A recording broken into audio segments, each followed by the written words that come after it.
This is the XBG 200 electric diving nozzle machine, and I'm just going to go through a quick walk around of the machine and talk about the way we have it set up here, and talk about the process to set up the diving nozzles.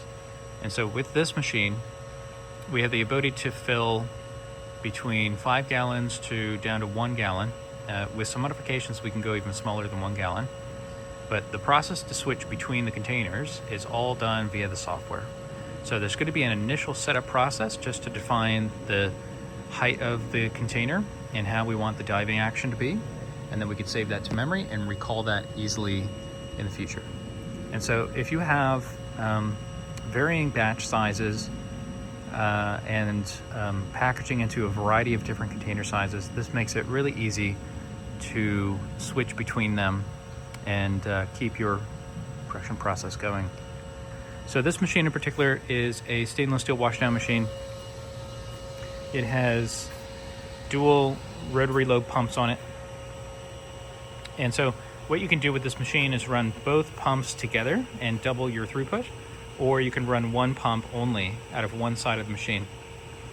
And that way you can have an easier time cleaning or changing between different products. So this diving nozzle system has a stepper motor driver, and it's very fast and very precise. And so what I'll do is I'll go through the process via the software to set up the different heights for the different containers, which would allow you to save it all to memory. So this is the main fill screen for the pail filling machine. So this is the screen that we saved when we first started the machine. And you have a left and a right side, each one dedicated to a specific nozzle on the machine. And you can set these up either with the same recipe if you're running both nozzles, or you can send a recipe only to a single nozzle. And so here we have a readout for the current scale reading. We have a status message for the machine, and we also have the current recipe loaded onto that particular nozzle.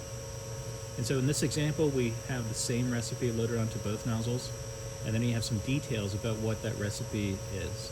And so we have our fast fill speed at 50%, our top off speed at 10%, and then we're going to start topping off at 80% full.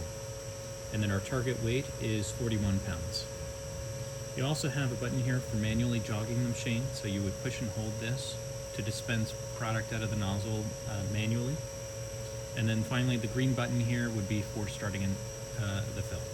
You can push it mid-fill as well in order to pause it. Up here at the top, we have 3 buttons that takes us to different screens for entering information. For instance, this one is for managing the fill profiles. And so here's where I can type in a name for the profile and then change any of those other parameters that I mentioned on the prior page. The next thing down here is an entry for which container we're filling into. And so right now this one is filling into a 5-gallon pail. And that is important for the diving nozzle system. So that defines the heights at which the diving nozzle will descend to. And then it also defines how the nozzle will rise during the filling action. So what this allows us to do is set those heights once. So if you use the same pail type for a lot of different fluids, you can define the diving heights once and then reference that pail in any of the recipes going forward. So if I go to the next profile here, we have another one set up for a test gallon, and you can see the parameters here have changed, and then also the container that we're filling into has changed. And so in another screen, I'm going to go through the process to set up those containers. But on this screen, what's important to know is that you can define the container once as far as the dive heights, and then refer to it as many times as you need when you're setting up your recipes. So going back to our first recipe here, the test pail, you can see these 2 buttons are green, and so this means that they're currently loaded onto both nozzles. And so if I go over to number 2, we have buttons here that allow us to load it on. So I can push and hold to load it onto the left, and then push and hold to load it onto the right. And now when we go back to the fill screen, go through some quality checks, which are optional, and now we're ready to fill. So you can see the recipe here has changed. So it now says test gallon, or we can go ahead and go back to our test pail, load it onto both nozzles, go back to the fill screen, and you can see that has changed as well. And you saw the quality checks did not appear for the test pail because I have them disabled. So next we have a button to manually run a variety of aspects for the machine. So I pushed load, unload, which took me to the screen where I can manually control the left or the right, and I can run the pumps forwards or reverse. That's one aspect of these rotary load pumps, is that they can run in reverse, so that would aid in cleaning. And then we have an option to manually move the nozzle. And so when I'm jogging, it's going to move it for me. So I'm going to demonstrate that for you. So you can see the nozzle has descended. And what it's doing is descending to just below the drip catch so that we don't dispense into the drip catch. I can also manually move the nozzle. And so I can do that up and down. And then I can also go to one of the pre-saved positions. So here I can have it descend right to the top of the container. And now I have the ability to manually open and close the nozzle. If the nozzle is at the idle position, so it's all the way up, I don't have the option to manually open it because then we would be opening into the drip catch. And so these controls are the same for the left and the right. And then of course you can change your jog speed here. So finally we have the settings page for the machine. And on this screen we have the ability to change some of the behaviors of the machine.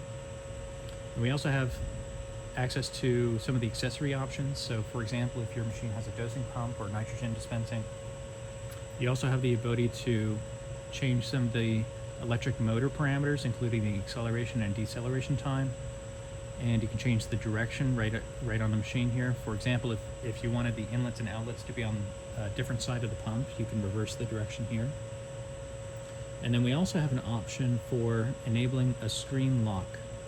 And so what that does is, let's say I'm an operator and I don't need to be able to access the fill profiles of the settings. As a supervisor, I can lock those out. So now if, as an operator, I try to access that, I have to put it in a passcode. And so by default, we disable that. And then here, this is the most important thing with regards to setting up the diving nozzles. So this one says container type profiles. And that takes us to a page where we can set up the different dive positions for the nozzles depending on the containers that we're going to fill. So I'm going to reset the camera now so we can zoom out and see the nozzles move as I set some of this up. So on this screen, you have the ability to set up the different dive heights for a variety of different containers. And what we're doing is we're telling the nozzle three things. The first is, what is the idle height? What is the height we want it to return to when we're not in an active filling cycle? The second is, what is the top of the container? And then finally, what is the bottom? So where are we going to dive to? And so at the start of the fill, it's going to dive to the bottom. And then the default behavior is to fill with the fluid as it's filling. So it's going to rise precisely at the fluid level. And then at the very end of the fill, it's going to rise to the top off location and take the pail up to the target weight.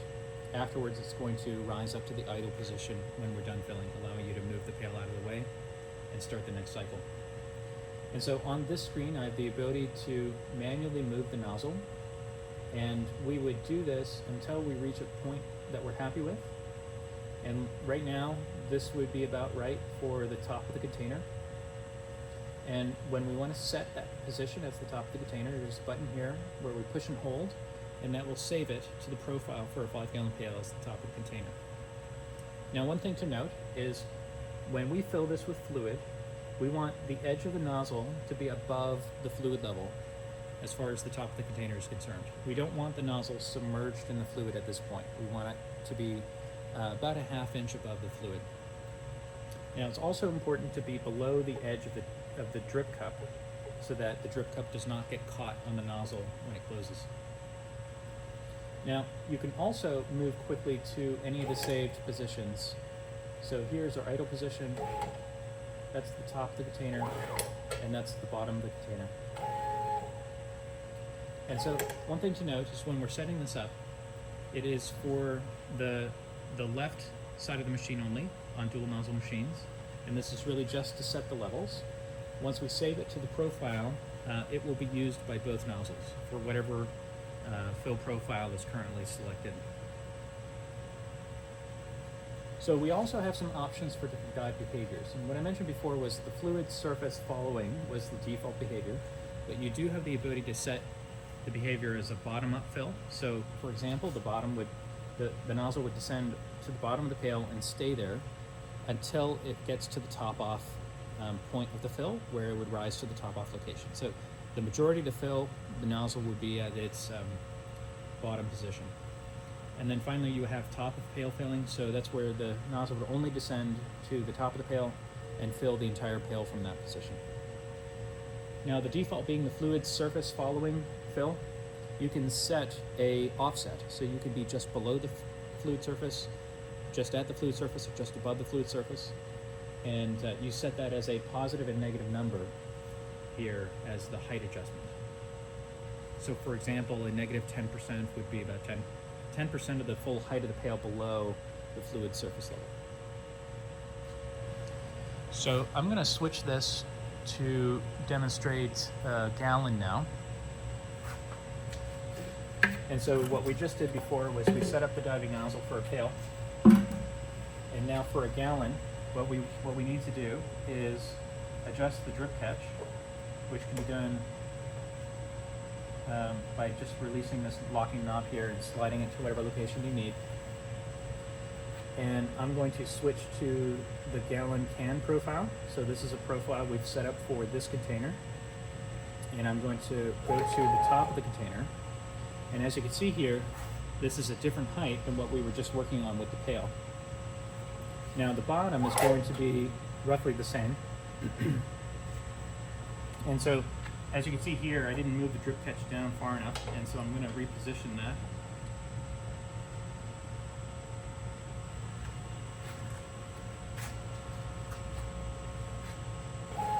And so now, testing each of these positions, and that looks good. So, in fact, we can move this nozzle down a little bit. It doesn't have to be that high, down to where the drip catch is.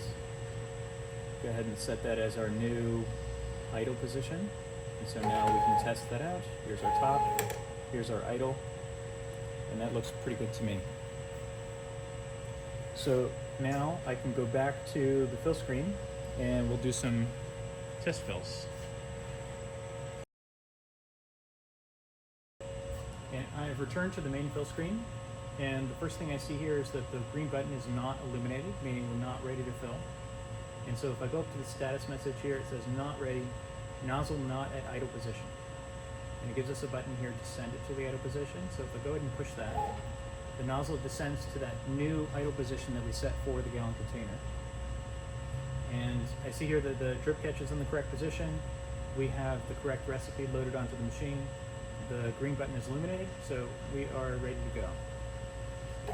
So after I push the green button to start, the nozzle descends to the bottom, and now it rises with the fluid up to the top off point, and then it takes us to the final fill weight. And so on the right side of the machine, we have kept this as the pail filling profile, and with the green button illuminated, we can proceed. And so this one is going to run at a slightly slower rate, and so this simulates a thicker fluid, and you can see the nozzle is rising at a slower speed. But the same fill process is happening here, where it's rising with the fluid. At the end, it's going to go up to the top off location and take us up to the target fill weight. And so if we wanted to switch the left side of the machine over to pail filling, we can do that very easily. We put our pail on there, adjust the drip catch,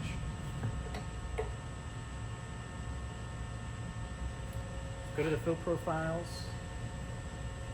load our pail filling profile onto the left, and now we have that message again. It says nozzle not at idle position, so I can send it there. And so now the drip catch is positioned correctly, We're at the correct position for the idle position, and the green light is illuminated, and we can proceed. So this one is running a little bit faster than the other pail. So this one is running at about 50% speed. And so you can see the nozzle is rising at a faster rate, but it's still going to go up to the top off position. Take us to the final fill weight, and then rise up to the idle out of the way so we can move the pail. And there you go.